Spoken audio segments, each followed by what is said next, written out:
We've got to help one another where we can. Meanwhile, we've got to try and help everybody else understand what they're doing to the skies.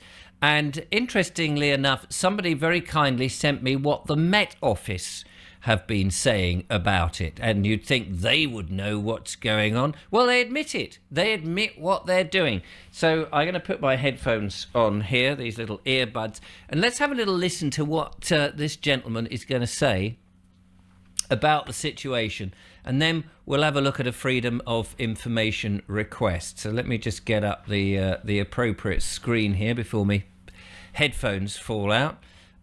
So here we go. This is the Met Office. Let's hear what they've got to say. Geoengineering is a method to counterbalance the effects of global warming owing to the increased concentrations of atmospheric greenhouse gases.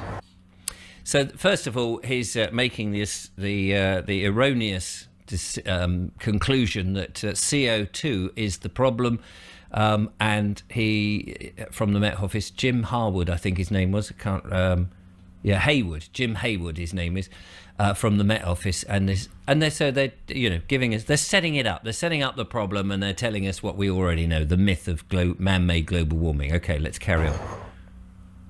So it says here, what different types of geoengineering are there? Geoengineering or climate engineering generally falls into two specific categories. The first of which is called carbon dioxide removal, which, as the name suggests, is basically capturing carbon from the atmosphere and storing it.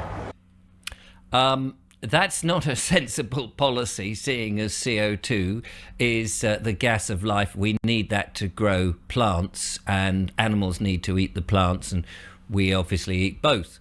I'm not sure that is a very sensible policy. You're mucking about there with the atmosphere. This is not good. The second method is what's known as solar radiation management.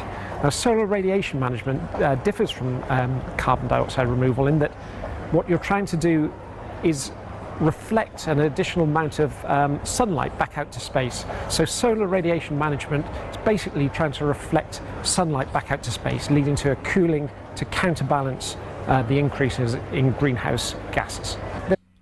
Well, it's very cold when the chemical trails are up there in the sky. We certainly notice the difference. I mean, we're in the end of May. We're fast approaching the summer, and we're only given a few days of sunshine in the UK. Wherever you are, it might be slightly different. The idea of reflecting the sun back out, the sunlight is the energy of life.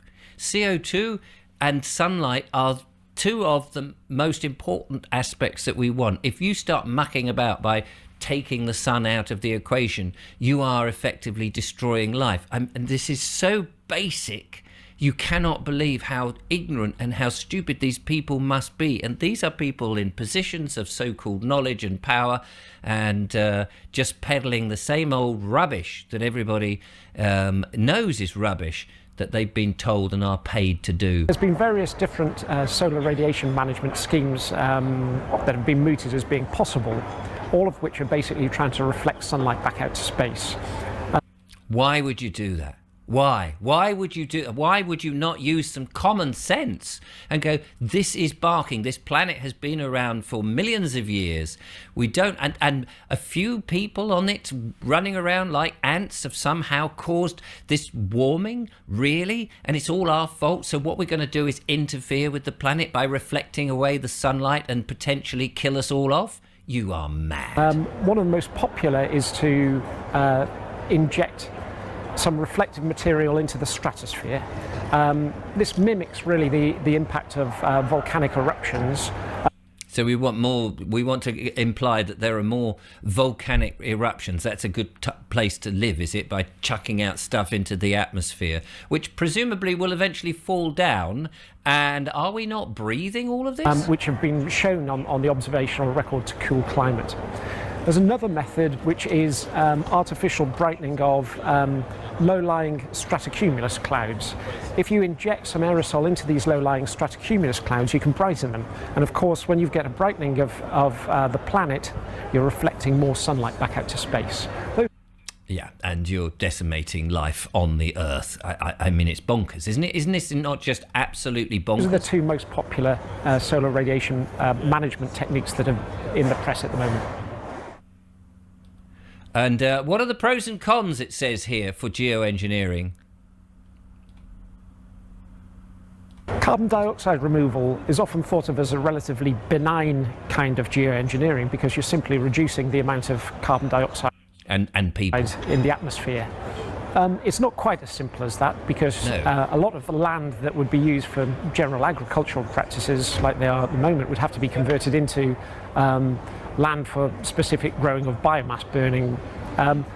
So there's certainly some ecological implications that are associated with CDR. Solar radiation management, the main conclusions that are coming out of the solar radiation management studies is that you cannot get a no temperature change Earth, no global mean net temperature change, without there being some regional side effects. So although you can hold the temperature of the Earth fixed at, say, present day conditions, you will get regional responses in both temperature. For instance, the poles will warm up more than the equator. Yeah, so in other words, you're meddling around and you're likely to get side effects, and we know that side effects can be extreme and you can't plan for them, and it's going to be terrible for some people. So why muck about with the atmosphere? Leave it alone. Stop injecting all this stuff into the atmosphere, which we know, of course, I mean, and he's putting a very general case about it, isn't he? He's telling us that it's, benign and all of this, and putting it into as friendly words as is possible. But of course, he's not actually telling you that the other substances they're shoving in there with the aluminium and the barium, is it? And the various other. He's not telling you the nefarious things about decimating the farmland, and the dark forces, and they're trying to kill off the food, the great famine that will come because things won't grow, the poisoning of the atmosphere, the poison, all of it. And he probably doesn't know that. He probably only knows the tiny bit, the story, that is plausible and maybe it makes sense. Well, no, it doesn't make any sense whatsoever. Stop meddling with our atmosphere. It's our planet. Nobody asked you. You didn't come to the people of the planet or to the people of the country and say, is it all right if we do this? We think there's a problem. Is it okay? Because you've got to breathe this in. You need to okay it. No, we need to say absolutely not. This is not happening. So the Met Office are telling you what's going on. They've said they're spraying this aerosol stuff in there. But let us just have a look at this email here, because this is an email that came in from a chap called Shane, and he says, hi, Richard, this is an email, he's going to show us in a second, I sent to the Civil Aviation Authority, and the one I received back, I'm sure they have a scripted answer for all. It's shocking they treat us with such contempt and insult our intelligence at every instance. Thanks, Richard. I thought you'd like their response. So bear in mind the Met Office has told us that this is what they are doing. So this is what Shane sent to the Civil Aviation Authority. He says, to whom it may concern, I'm making a freedom of information request regarding the geoengineering and stratospheric aerosol injections taking place over Bedford in the UK on behalf of myself and my community. Please can you provide the names of the companies or branch of military carrying this out? Very good question. Please can you provide all information on the flights on the dates of the 1st of the 3rd 2024 to present day, as this is when we started recording the flights and the planes and have recorded them. So it's telling the Civil Aviation, we know what you're doing. Thanks very much, Shane from Bedford. And here is, so he says that, and here is the response. And the response is, let me just move that so we don't get distracted. So, thank you for contacting us, they say. Can we put your mind at rest? Aircraft are not allowed to dispense any chemicals into the atmosphere in the UK. Really? And yet we're all seeing it. This is the Civil Aviation Authority, but maybe they don't know what their pilots are doing. What you're actually witnessing... Oh, here we go. This will be good. Here's the truth at last. What you're witnessing is the formation of persistent condensation trails. Oh, Contrails. Yes, I think we're being conned again by aircraft transiting along the air traffic service routes, also known as airways, that are established over the UK. Contrails are formed when water vapour, which is emitted from aircraft engines as part of the combustion process, comes into contact with the surrounding air. Their formation is completely dependent upon the ambient atmospheric conditions such as temperature, pressure and humidity. If the air is dry, low level of humidity, the trail will only appear, as it were, for a short plume behind the aircraft. Whereas, if the surrounding area will close the saturation, high level humidity, the contrail will evaporate slowly, or not at all, or will be... What do you mean, not at all? You telling me that that in and of itself, what? You're telling me that an aeroplane could go at a certain height and the vapour will just not evaporate at all, ever? It's just going to stay up there? You want us to believe that? Really? This is ridiculous. And will be long and persistent, occasionally spreading into cirrus-like cloud. Really. That explains why contrails appear behind some aircraft and not others. And then it changes the size of the font as if that was just cut and paste, of course. That's a standard reply. I hope this information is helpful and alleviates concerns about the contrails you're seeing. You can find more information here at aircraftcontrailsgovernment.uk and here at Chemtrails Debunked. Oh yeah, like we're going to go and see that. That's the aerosociety.com.